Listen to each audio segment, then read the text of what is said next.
ਸਤਿ ਸ਼੍ਰੀ ਅਕਾਲ। Punjabi radio USA ਵੇਖ ਅਤੇ ਸੁਣ ਰਹੇ ਹੋ ਤੁਸੀਂ। ਪ੍ਰੋਗਰਾਮ ਲੈ ਕੇ ਹਾਜ਼ਰ ਹਾਂ ਖਬਰ ਤੇ ਨਜ਼ਰ।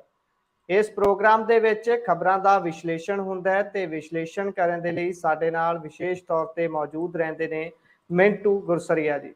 ਖਬਰਾਂ ਦੇ ਵੱਲ ਵਧਣ ਤੋਂ ਪਹਿਲਾਂ ਆਪਾਂ ਸਾਡੇ ਸਪਾਂਸਰਸ ਦਾ ਧੰਨਵਾਦ ਕਰਦੇ ਚੱਲੀਏ। Khalsa insurance agency. ਕਿਸੇ ਵੀ ਤਰ੍ਹਾਂ ਦੀ ਇੰਸ਼ੋਰੈਂਸ ਸੰਬੰਧੀ ਜਾਣਕਾਰੀ ਲੈਣ ਦੇ ਲਈ संपर्क कर सकते हो। नंबर है 408-272-2500। एक बार बोर्ड तो नंबर रिपीट कर देने 408-272-2500। टिरकियाना इमीग्रेशन लॉ फर्म संपर्क कर सकते हो जे टिरकियाना दे नाल जेकर US इमीग्रेशन संबंधी किसी भी तरह की समस्या दे नाल जूझ रहे हो।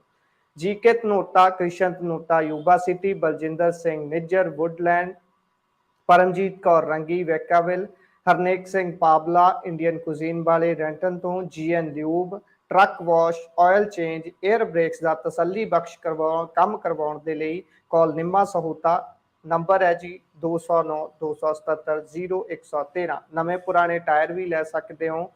लोकेशन है सेंटानेला दी, बूटा सिंह राणीपुर फ्रिजनो। स्पॉन्सर्स का बहुत बहुत धन्यवाद है ਜਿਹੜੇ विशेष योगदान इस प्रोग्राम ਨੂੰ ਤੁਹਾਡੇ तक पहुँचाने के लिए पाते हैं। सो हुण करते हैं स्वागत मिंटू जी का। सत श्री अकाल मिंटू जी।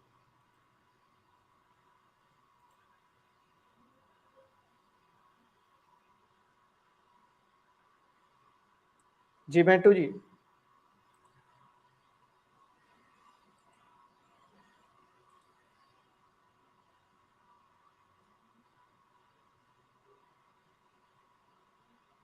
मिंटू जी के नाल संपर्क साधन दे विच तकनीकी समस्या आ रही है। मुड़ तो उन्हां दे नाल जुड़ते हैं, खबरों के उपर चानना पावांगे।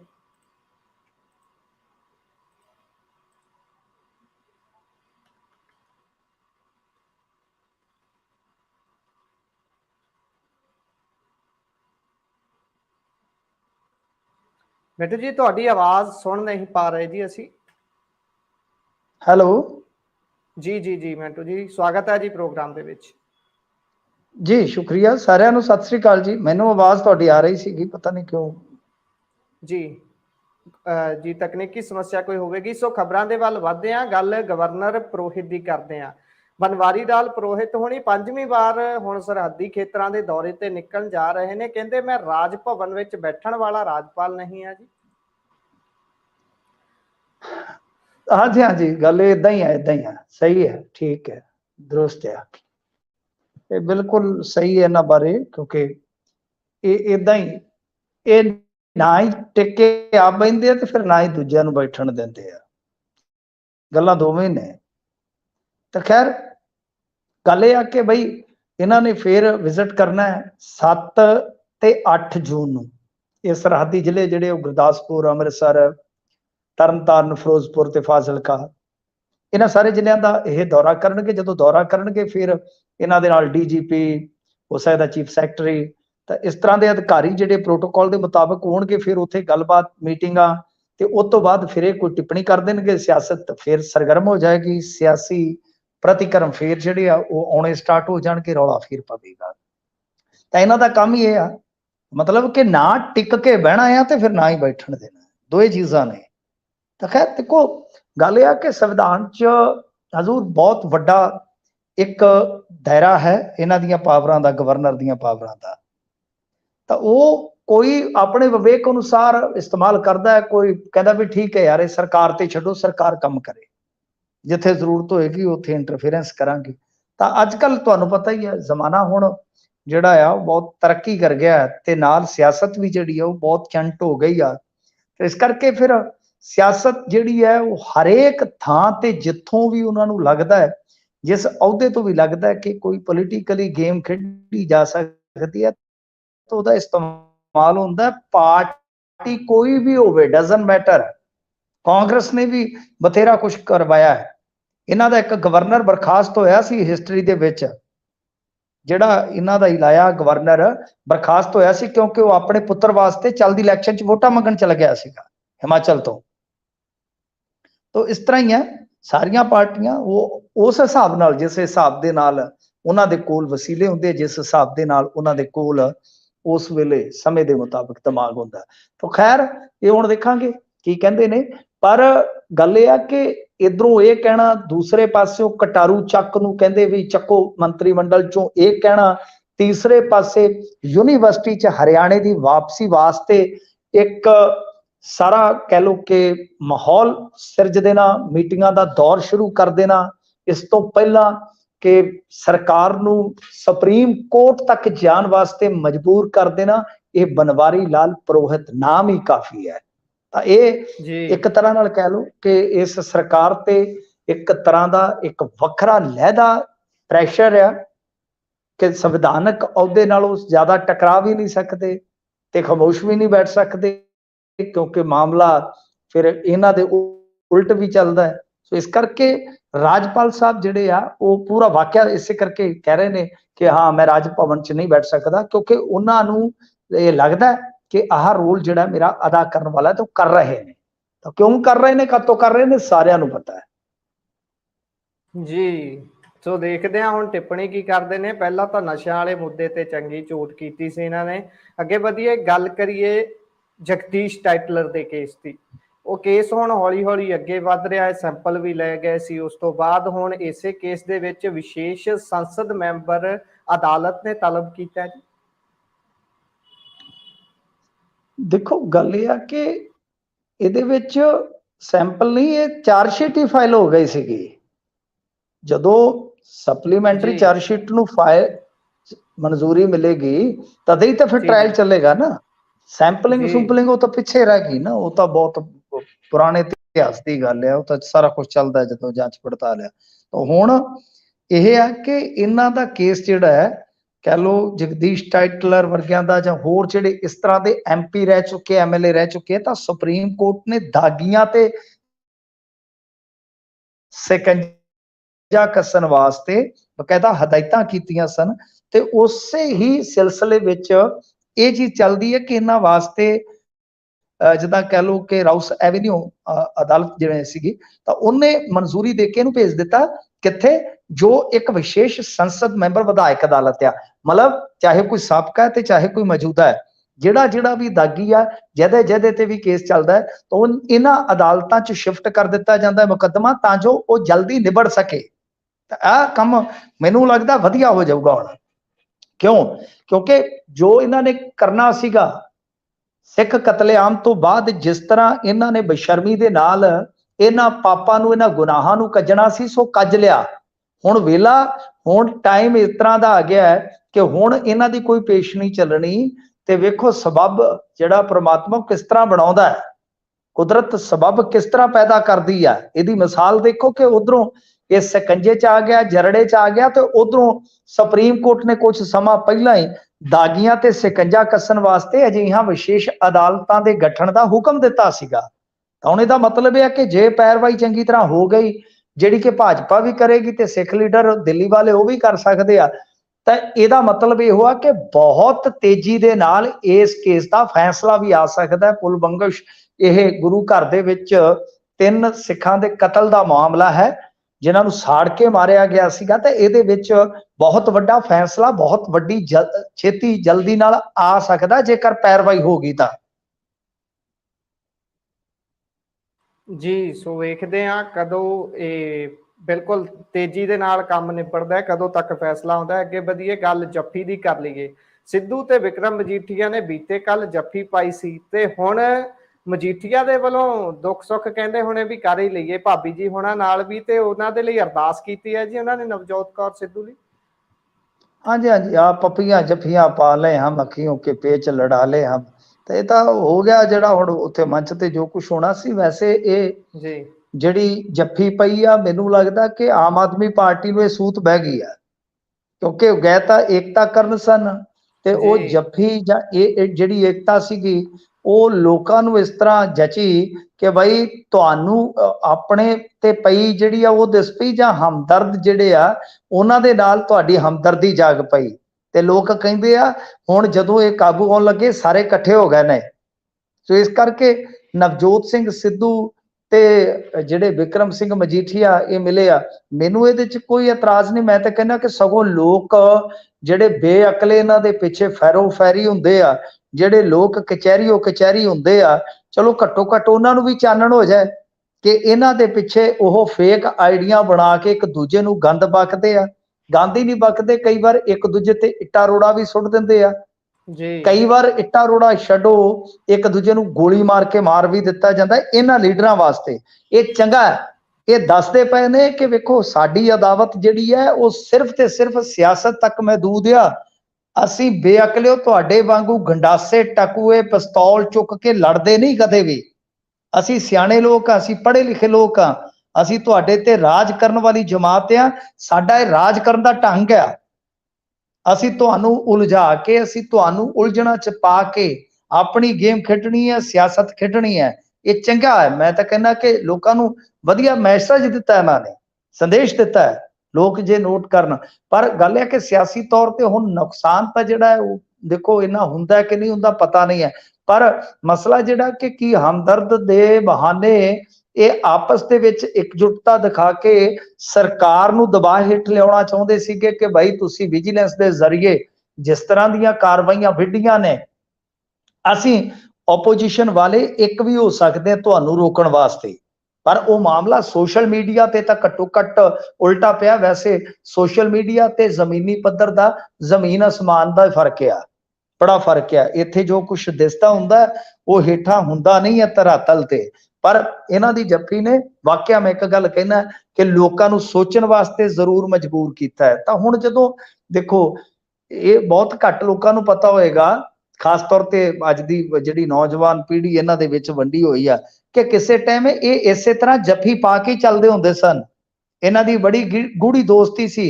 2004 ਚ ਨਵਜੋਤ ਸਿੰਘ ਸਿੱਧੂ ਨੇ ਰਾਜਨੀਤੀ ਚ ਪੈਰ ਧਰਿਆ ਤੇ 2005-6 ਚ ਮਜੀਠੀਆ ਆਇਆ ਸੀਗਾ। ਦੋਨਾਂ ਦੀ ਰਾਜਨੀਤੀ ਦੀ ਕਰਮ ਭੂਮੀ ਕਿਹੜੀ ਸੀ? ਇੱਕੋ ਹੀ, ਅੰਮ੍ਰਿਤਸਰ।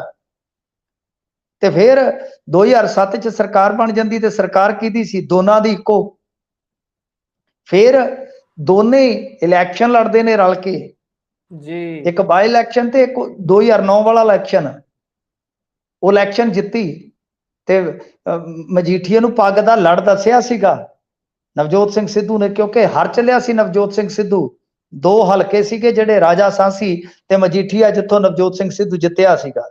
ਅਦਰਵਾਈਜ਼ 4 ਜਿੱਤ ਗਿਆ ਸੀ ਸੋਨੀ 5 ਚੋਂ। ਤਾਂ ਇਹੋ ਜੀ ਯਾਰੀ ਸੀ ਇਹਨਾਂ ਦੀ।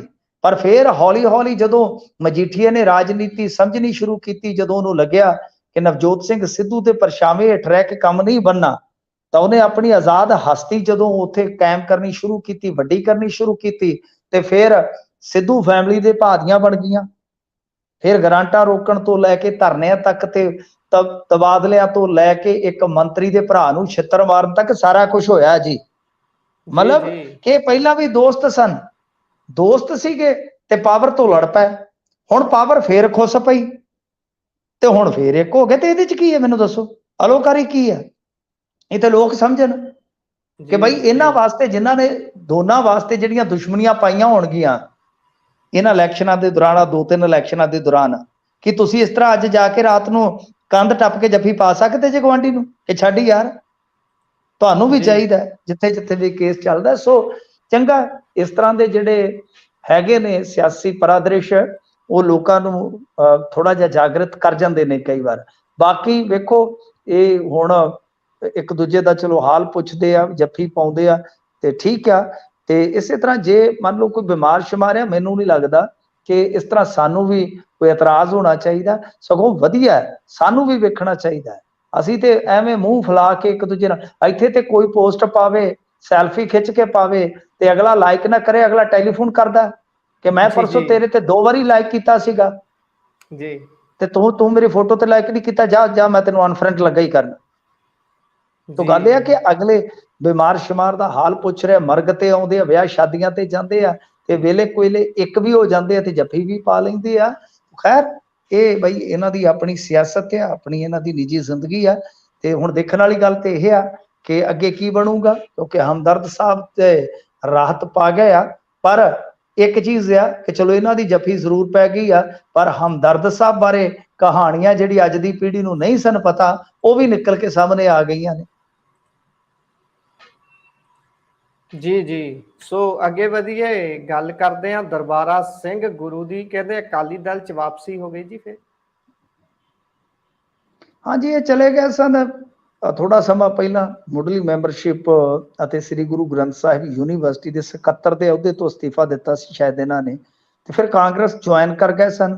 ਤੇ ਅੱਜ ਇਹਨਾਂ ਦੇ ਬਾਰੇ ਇਹ ਖਬਰ ਖੁੱਲ ਰਹੀ ਹੈ ਕਿ ਬਈ ਇਹਨਾਂ ਦੀ ਘਰ ਵਾਪਸੀ ਹੋ ਸਕਦੀ ਹੈ।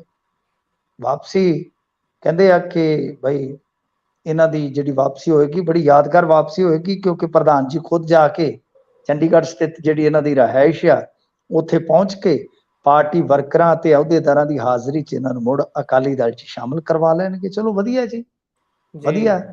ਤਾਂ ਗੱਲ ਇਹ ਆ ਕਿ ਮੈਨੂੰ ਲੱਗਦਾ ਸੁਖਬੀਰ ਸਿੰਘ ਬਾਦਲ ਹੋਰਾਂ ਨੇ ਤਿਆਰੀ ਵਿੱਢ ਦਿੱਤੀ ਆ, ਖਾਸ ਤੌਰ ਤੇ SGPC ਇਲੈਕਸ਼ਨ ਦੀ। SGPC ਇਲੈਕਸ਼ਨ ਸੁਖਬੀਰ ਸਿੰਘ ਬਾਦਲ ਹੋਰਾਂ ਦੀ ਸਿਆਸੀ ਹੋਣ ਦਾ ਸਵਾਲ ਆ, ਤੇ ਉਹਨਾਂ ਨੂੰ ਲੱਗ ਗਿਆ ਪਤਾ। ਤਾਂ ਜਿੰਨਾ ਕੁ ਹੋ ਸਕਦਾ ਆ, ਪੁਰਾਣੇ ਆਪਣੇ ਜਿਹੜੇ ਉਹਨਾਂ ਦੇ ਹੈਗੇ ਨੇ ਸਾਥੀ, ਪੁਰਾਣੇ ਉਹਨਾਂ ਦੇ ਜਿਹੜੇ ਪਾਰਟੀ ਦੇ ਲੀਡਰ ਜਿਹੜੇ ਗਏ ਨੇ ਕਿਸੇ ਨਾ ਕਿਸੇ ਬਹਾਨੇ, ਉਹਨਾਂ ਚੋਂ ਹੋ ਸਕਦਾ ਕਿਸੇ ਨਾ ਕਿਸੇ ਨੂੰ ਯਤਨ ਕਰਨ। ਪਰ ਦਰਬਾਰਾ ਸਿੰਘ ਗੁਰੂ, ਠੀਕ ਆ, ਇਹ ਦਰਬਾਰਾ ਸਿੰਘ ਗੁਰੂ ਤੁਹਾਨੂੰ ਪਤਾ ਮੁਹੰਮਦ ਸਦੀਕ ਤੋਂ ਹਾਰ ਗਏ ਸਨ, DS ਗੁਰੂ ਜੀ। ਮੁਹੰਮਦ ਸਦੀਕ ਨੇ ਹਰਾ ਦਿੱਤਾ ਸੀਗਾ, ਤਾਂ ਪ੍ਰਿੰਸੀਪਲ ਸਕੱਤਰ ਰਹੇ ਨੇ ਚੀਫ ਮਿਨਿਸਟਰ ਬਾਦਲ ਸਾਹਿਬ ਦੇ। ਤਾਂ ਗੱਲ ਇਹ ਆ ਕਿ ਇਹਨਾਂ ਦੇ ਨਾਲ ਇੱਕ ਵਿਵਾਦ ਵੀ ਜੁੜਿਆ ਜੇ, ਵਿਵਾਦ ਜੁੜਿਆ ਨਕੋਦਰ ਗੋਲੀकांड ਦਾ, ਜਿਹਦੇ ਵਿੱਚ 3 ਸਿੱਖ ਨੌਜਵਾਨ ਜਿਹੜੇ ਆ ਉਹ ਮਾਰ ਦਿੱਤੇ ਗਏ ਸਨ। ਉਦੋਂ ਵੀ ਬੇਅਦਬੀ ਹੋਈ ਸੀ ਕਿ ਬੇਅਦਬੀ ਦੇ ਰੋਸ ਦੇ ਵਜੋਂ ਸਿੱਖਾਂ ਨੇ ਪ੍ਰਦਰਸ਼ਨ ਕਰਨਾ ਸੀਗਾ, ਤੇ ਉੱਥੇ ਗੋਲੀ ਚਲਾ ਕੇ ਤੇ ਦੱਸਦੇ ਆ ਕਿ ਪਿੱਛਾ ਤੱਕ ਕਰਕੇ ਗੋਲੀਆਂ ਮਾਰੀਆਂ ਗਈਆਂ ਸਨ। ਤਾਂ ਉਹਦੇ ਵਿੱਚ ਇਹ ਪ੍ਰਸ਼ਾਸਕੀ ਅਫਸਰ ਤੇ ਉਸ ਵੇਲੇ ਪੁਲਿਸੀਆ ਅਫਸਰ ਹੁੰਦੇ ਸਨ ਇਜ਼ਹਾਰ ਆਲਮ। ਇਜ਼ਹਾਰ ਆਲਮ ਨੂੰ ਵੀ ਪਹਿਲਾਂ ਇਹ ਲੈ ਆਏ ਸੀ ਅਕਾਲੀ ਦਲ 'ਚ, ਉਹ ਤੇ ਹੁਣ ਹੈ ਨਹੀਂ ਸੰਸਾਰ ਦੇ ਵਿੱਚ, ਤੇ ਦਰਬਾਰਾ ਸਿੰਘ ਗੁਰੂ ਆ ਗਏ ਨੇ। ਤਾਂ ਮਤਲਬ ਕਿ ਇੱਕ ਵਿਵਾਦ ਇਹ ਜੁੜਦਾ ਹੈ ਨਾਲ, ਇਹ ਨਹੀਂ ਇਹਨਾਂ ਨੂੰ ਭੁੱਲਣਾ ਚਾਹੀਦਾ, ਕਿਉਂਕਿ ਇਹੋ ਜਿਹੀਆਂ ਉਲਝਣਾਂ 'ਚ ਅੱਗੇ ਵੀ ਉਲਝੇ ਨੇ। ਖੈਰ, ਸੁਖਬੀਰ ਸਿੰਘ ਬਾਦਲ ਪੂਰਾ ਯਤਨ ਕਰਨਗੇ। ਮੈਂ ਜਿਵੇਂ ਦੱਸਿਆ, ਗੱਲ ਕੀਤੀ ਆ ਸਾ ਕਿ ਉਹਨਾਂ ਨੂੰ ਪਤਾ ਕਿੰਨੀ ਮਹੱਤਤਾ ਹੈ ਉਹਨਾਂ ਵਾਸਤੇ ਇਹਨਾਂ ਇਲੈਕਸ਼ਨਾਂ ਦੀ। ਸੋ ਜਿਵੇਂ ਹੀ ਇਦਾਂ ਲੱਗਿਆ ਕਿ ਬਈ ਹਾਂ SGPC ਇਲੈਕਸ਼ਨ ਹੋ ਸਕਦਾ ਹੈ, ਤਾਂ ਉਹਨਾਂ ਨੇ ਵੀ ਸ਼ਾਇਦ ਤਿਆਰੀ ਫੜ ਲਈ ਆ। ਤੇ ਹੋਰ ਵੀ ਮੈਨੂੰ ਲੱਗਦਾ ਕਿ ਇਸ ਤਰ੍ਹਾਂ ਦੇ ਜਿਹੜੇ ਪੁਰਾਣੇ ਲੀਡਰ ਉਹਨਾਂ ਦੇ ਸਾਥੀ ਹੈਗੇ ਆ, ਉਹਨਾਂ ਦੀ ਵਾਪਸੀ ਕਰਵਾਉਣ ਦਾ ਯਤਨ ਕਰਨਗੇ। ਹੁਣ ਕਿਹੜਾ ਆਉਂਦਾ ਤੇ ਕਿਹੜਾ ਜਾਂਦਾ, ਉਹ ਤੇ ਚਲੋ ਸਮਾਂ ਹੀ ਦੱਸੇਗਾ ਜੀ। ਸੋ ਵੇਖਦੇ ਹਾਂ ਬਣਦਾ ਕੀ ਹੈ। SGPC ਚੋਣਾਂ ਦੇ ਲਈ ਵੀ ਹੁਣ ਤਿਆਰੀਆਂ ਸ਼ੁਰੂ ਹੋ ਗਈਆਂ ਨੇ। ਅੱਗੇ ਵਧੀਏ, ਗੱਲ ਰਾਜਜੀਤ ਦੀ ਕਰੀਏ ਜੀ। ਰਾਜਜੀਤ ਪਹੁੰਚਿਆ ਹਾਈ ਕੋਰਟ 'ਚ? ਇਹ ਤਾਂ ਕਹਿੰਦੇ ਸਨ ਕਿਤੇ ਬਾਹਰ ਬੂਰ ਹੀ ਪਹੁੰਚ ਗਿਆ ਉਹ, ਕਿਉਂਕਿ ਅੰਦਰ ਤੇ ਪਹੁੰਚਿਆ ਨਹੀਂ ਹੈ। ਇਹ ਮਾਨ ਸਾਹਿਬ ਨੇ ਟਵੀਟ ਕਰ ਦਿੱਤਾ ਕਿ ਬਖਸ਼ਾ ਕੋਈ ਨਹੀਂ ਜਾਏਗਾ, ਮੇਰੇ ਮੇਜ਼ ਤੇ ਲਿਫਾਫੇ ਪਹੁੰਚ ਗਏ। ਲੋਕਾਂ ਨੇ ਉਦੋਂ ਵੀ ਕਿਹਾ ਸੀਗਾ ਕਿ ਲਿਫਾਫਿਆਂ 'ਚ ਕੋਈ ਹੈਗਾ ਵੀ ਆ ਕਿ ਖਾਲੀ ਲਿਫਾਫੇ ਆ ਗਏ ਨੇ ਜੀ। ਤਾਂ ਉਹ ਚਲੋ ਇਹਨਾਂ ਨੇ ਮਾਰਿਆ ਇੱਕ ਦਾਬਾ ਪੂਰਾ, ਜਿੱਦਾਂ ਕਹਿ ਲਈਏ ਕਿ ਫੁੱਲ ਤਗੜਾ ਦਾਬਾ ਮਾਰਿਆ। ਤੇ ਉਹਦੇ ਬਾਅਦ ਰਾਜਜੀਤ ਦਾ ਪਤਾ ਹੀ ਨਹੀਂ ਲੱਗਿਆ, ਜਿਵੇਂ ਲਾਭ ਹੀ ਰਹਿੰਦਾ ਸੀ ਉਹਦਾ ਕੋਈ ਪਤਾ ਨਹੀਂ ਲੱਗਿਆ। ਨਹੀਂ ਤੇਰੇ ਵਿਆਹ ਤੋਂ ਬਾਅਦ ਕੁੜੇ, ਉਹਦਾ ਕੋਈ ਪਤਾ ਹੀ ਨਹੀਂ ਲੱਗਿਆ ਉਸ ਪੋਸਟ ਤੋਂ ਬਾਅਦ। ਪਰ ਅੱਜ ਅਚਾਨਕ ਇਸ ਗੱਲ ਦੀ ਖਬਰ ਮਿਲਦੀ ਹੈ ਕਿ ਰਾਜਜੀਤ ਸਿੰਘ ਤੇ ਪਹੁੰਚ ਗਿਆ ਹਾਈ ਕੋਰਟ ਦੇ ਵਿੱਚ। ਇਹ ਕਮਾਲ ਦੀਆਂ ਗੱਲਾਂ ਨੇ। ਵੈਸੇ ਇਹ ਕਿਸੇ ਦੀ LOC ਜਾਰੀ ਕਰਦੇ ਤੇ ਉਹ ਆਸਟ੍ਰੇਲੀਆ 'ਚ ਪਹੁੰਚ ਕੇ ਆਪਣੀ ਜ਼ਮਾਨਤ ਲਾ ਦਿੰਦਾ ਹੈ। ਇਹ ਕਿਸੇ ਨੂੰ ਇੱਥੇ ਲੱਭਦੇ ਫਿਰਦੇ ਨੇ ਪੁਲਿਸ ਦੀਆਂ ਟੋਲੀਆਂ ਬਣਾ ਕੇ, ਤੇ ਉਹ ਬਾਹਰ ਬੈਠਾ ਜ਼ਮਾਨਤ ਲੈ ਵੀ ਜਾਂਦਾ ਹੈ। ਤੇ ਇਸ ਤਰ੍ਹਾਂ ਹੀ ਹੋ ਸਕਦਾ ਹੈ ਕਿ ਇਹ ਵੀ ਪਹੁੰਚ ਗਏ ਹੁਣ ਕਿਤੇ ਟਿਕਾਣੇ ਤੇ ਹੁਣ ਹਾਈ ਕੋਰਟ ਦੇ ਵਿੱਚ ਜ਼ਮਾਨਤ ਲਈ ਇਹਨਾਂ ਨੇ ਕਰਤੀ ਹੋਵੇ ਕੋਸ਼ਿਸ਼। ਹਾਲਾਂਕਿ ਜ਼ਮਾਨਤ ਨਹੀਂ ਹੈ ਵੈਸੇ, ਮੈਂ ਤੁਹਾਨੂੰ ਦੱਸ ਦੇਵਾਂ, ਪਰ ਹੌਲੀ ਹੌਲੀ ਹੋ ਸਕਦਾ ਕਿ ਉਹ ਵੀ ਆ ਜਾਵੇ। ਇਹ ਹੈ ਚੈਲੰਜ ਕਿ ਜੋ ਬਰਖਾਸਤਗੀ ਕੀਤੀ ਗਈ ਆ, ਮਤਲਬ ਕਿ ਜੋ ਨੌਕਰੀ ਤੋਂ ਕੱਢਿਆ ਗਿਆ ਰਾਜਜੀਤ ਸਿੰਘ ਨੂੰ, ਉਸਨੇ ਇਹ ਗੱਲ ਜਾ ਕੇ ਕੋਰਟ ਦੇ ਕੋਲ ਕਹੀ ਹੈ ਕਿ ਭਾਈ ਮੈਨੂੰ ਤੇ ਸੁਣਿਆ ਹੀ ਨਹੀਂ ਗਿਆ। ਮਤਲਬ ਕਿ ਭਾਈ ਇਹਨਾਂ ਨੇ ਇੱਕ ਤਰਫਾ ਫੈਸਲਾ ਲੈ ਲਿਆ, ਜਦ ਕਿ ਮੇਰਾ ਪੱਖ ਜਿਹੜਾ ਸੁਣਿਆ ਨਹੀਂ ਗਿਆ, ਕੋਈ ਗੱਲਬਾਤ ਜਿਹੜੀ ਆ ਉਹ ਕੀਤੀ ਨਹੀਂ ਗਈ। ਸੋ ਇਹ ਕਹਿੰਦੇ ਆ ਕਿ ਭਾਈ ਜੋ ਦਿੱਤਾ ਸੀਗਾ ਰਾਜਜੀਤ ਸਿੰਘ ਨੂੰ ਸੇਵਾ ਸਮਾਪਤੀ ਦਾ ਹੁਕਮ 17 ਅਪ੍ਰੈਲ 2023 ਨੂੰ, ਇਹਨੂੰ ਚੈਲੰਜ ਕੀਤਾ। ਤੇ ਹੁਣ ਇਹਦੀ ਸੁਣਵਾਈ ਜਿਹੜੀ ਆ ਉਹ ਜਲਦੀ ਸ਼ੁਰੂ ਹੋ ਜਾਏਗੀ। ਇਹਦੇ ਤੇ ਜਾ ਕੇ ਪੰਜਾਬ ਪੁਲਿਸ ਨੂੰ ਜਵਾਬ ਦੇਣਾ ਪਏਗਾ। ਤੇ ਇਸ ਮਾਮਲੇ ਦੇ ਵਿੱਚ ਇੱਕ ਤਰ੍ਹਾਂ ਦਾ ਜੇ ਕਹੀਏ ਤੇ ਸਭ ਤੋਂ ਵੱਡਾ ਘਟਨਾਕ੍ਰਮ ਆ ਕਿ ਜਿਸ ਸ਼ਖਸ ਨੂੰ ਇਹ ਲੱਭਦੇ ਫਿਰਦੇ ਸਨ ਬਤੌਰ ਕਥਿਤ ਮੁਲਜ਼ਮ, ਤਾਂ ਉਸਨੇ ਜਾ ਕੇ ਇਸ ਬਾਰੇ ਚੈਲੰਜ ਕਰ ਦਿੱਤਾ ਕਿ ਮੈਨੂੰ ਨੌਕਰੀ ਤੋਂ ਹੀ ਕਿਉਂ ਕੱਢਿਆ ਗਿਆ। ਹੁਣ ਸਰਕਾਰ ਨੂੰ ਜੀ ਦੱਸਣਾ ਪਵੇਗਾ। ਵੈਸੇ ਉਹ ਤਾਂ ਪਤਾ ਹੀ ਹੈ ਕਿ ਵੀ ਨੌਕਰੀ ਤੋਂ ਕਾਹਤੋਂ ਕੱਢਿਆ ਗਿਆ।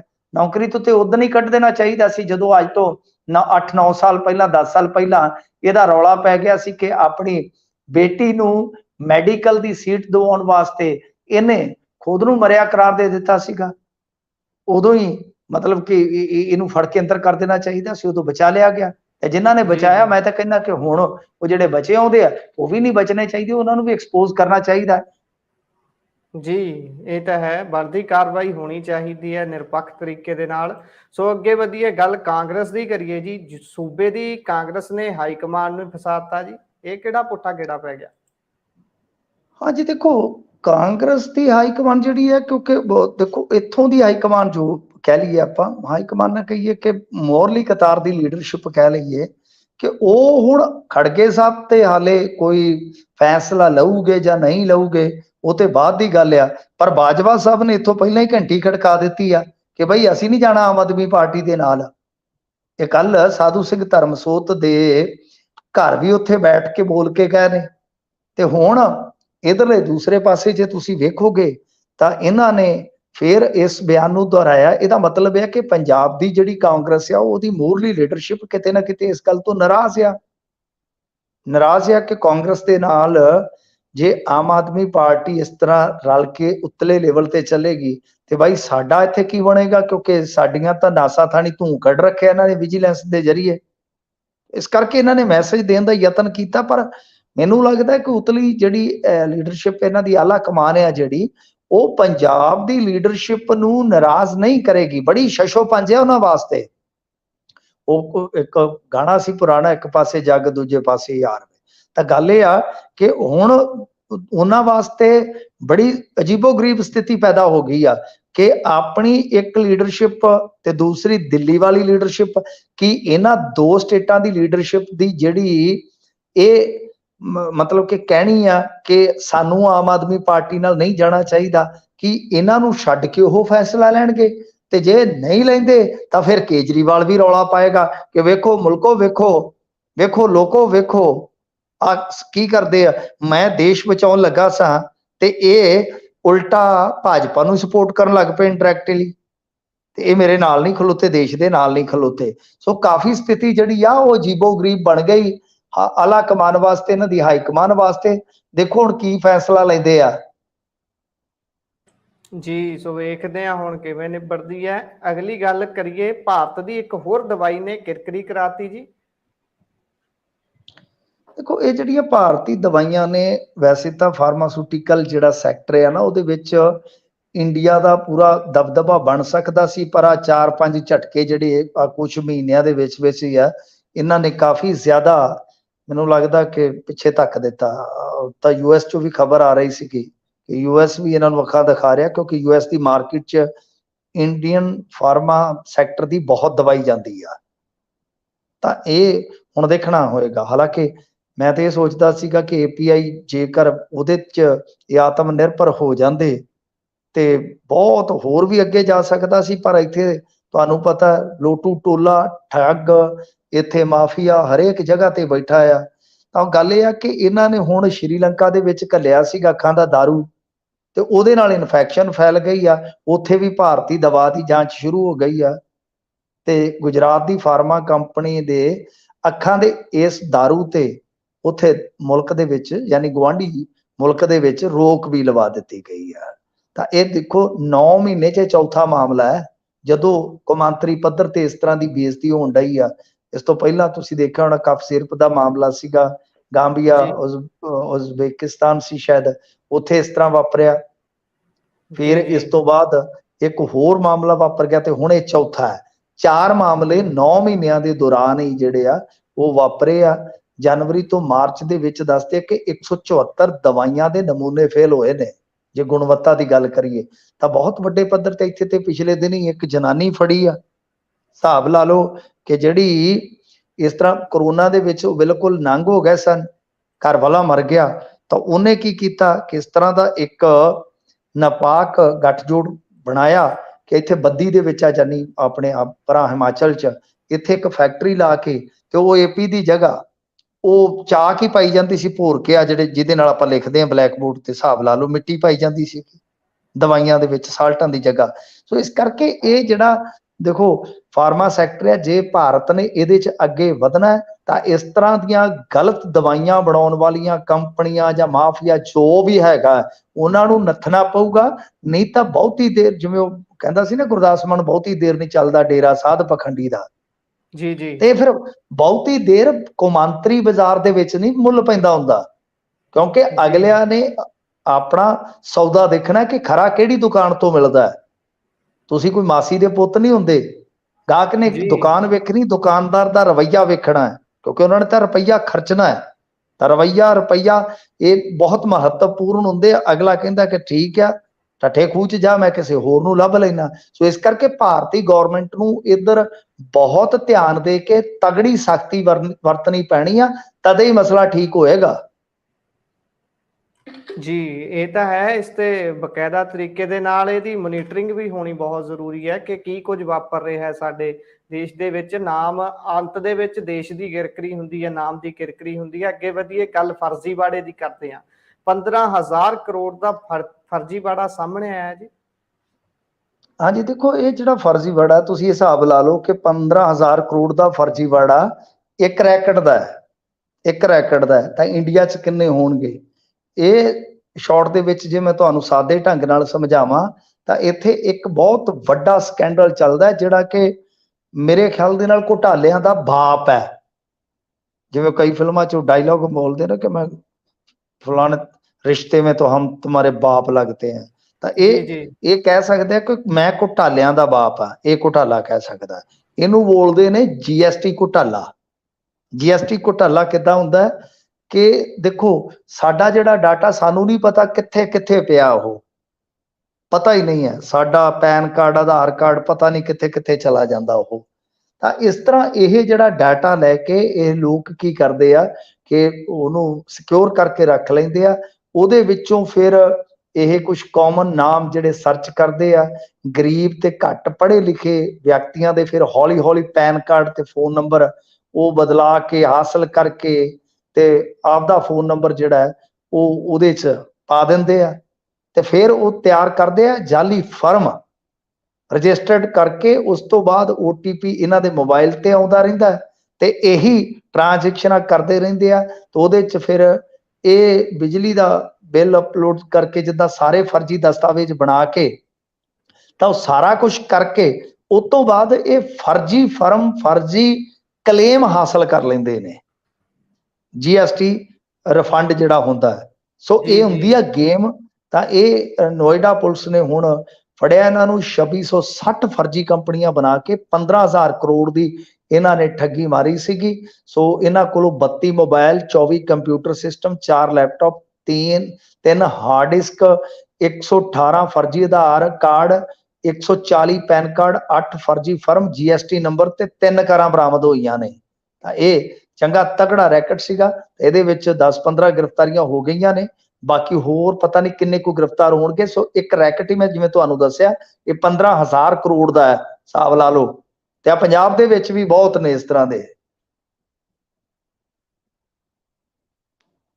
ਜੀ ਸੋ ਦੇਖਦੇ ਹਾਂ ਹੁਣ ਇਹ ਫਰਜ਼ੀਵਾੜਿਆਂ ਦਾ ਦੌਰ ਰੁਕਦਾ ਕਦੋਂ ਹੈ। ਸੋ ਮਿੰਟੂ ਜੀ, ਤੁਸੀਂ ਖਬਰਾਂ ਦੇ ਉੱਪਰ ਚਾਨਣਾ ਪਾਇਆ, ਤੁਹਾਡਾ ਬਹੁਤ ਬਹੁਤ ਧੰਨਵਾਦ ਜੀ। ਜੀ ਸ਼ੁਕਰੀਆ। ਸੋ ਇਹ ਸਨ ਸਾਡੇ ਨਾਲ ਮਿੰਟੂ ਗੁਰਸਰੀਆ ਜੀ, ਤੇ ਤੁਸੀਂ ਪ੍ਰੋਗਰਾਮ ਸੁਣ ਰਹੇ ਹੋ ਖਬਰ ਤੇ ਨਜ਼ਰ। ਪ੍ਰੋਗਰਾਮ ਤੁਹਾਨੂੰ ਕਿਹੋ ਜਿਹਾ ਲੱਗਿਆ ਹੈ? ਆਪਣੀ ਰਾਏ, ਆਪਣੇ ਵਿਚਾਰ ਕਮੈਂਟ ਬਾਕਸ ਦੇ ਵਿੱਚ ਜ਼ਰੂਰ ਲਿਖੋ। ਤੇ ਨਾਲ ਦੀ ਨਾਲ ਫੇਸਬੁੱਕ ਅਤੇ YouTube ਦੇ ਉੱਪਰ ਸਾਡੇ ਨਾਲ ਜੁੜਨਾ ਬਿਲਕੁਲ ਨਾ ਭੁੱਲਣਾ। ਫੇਸਬੁੱਕ ਦੇ ਉੱਪਰ ਪੰਜਾਬੀ ਰੇਡੀਓ USA ਨੂੰ ਫੋਲੋ ਕਰੋ, YouTube ਦੇ ਉੱਪਰ ਸਬਸਕ੍ਰਾਈਬ ਕਰੋ, ਨਾਲ ਦੀ ਨਾਲ ਬੈਲ ਆਈਕਨ ਜ਼ਰੂਰ ਦਬਾਓ। ਅਤੇ ਸਾਡੇ ਪ੍ਰੋਗਰਾਮਾਂ ਦੀ ਲਗਾਤਾਰਤਾ ਬਰਕਰਾਰ ਰਹਿੰਦੀ ਹੈ, ਉੱਥੇ ਤੁਸੀਂ ਸਾਰੇ ਪ੍ਰੋਗਰਾਮ ਸੁਣ ਸਕਦੇ ਹੋ। ਸੋ ਪ੍ਰੋਗਰਾਮਾਂ ਦੀ ਲਗਾਤਾਰਤਾ ਬਰਕਰਾਰ ਹੈ। ਮਿਲਦੇ ਹਾਂ ਛੋਟੇ ਜਿਹੇ ਵਕਫੇ ਤੋਂ ਬਾਅਦ, ਤਦ ਤੱਕ ਲਈ ਧੰਨਵਾਦ।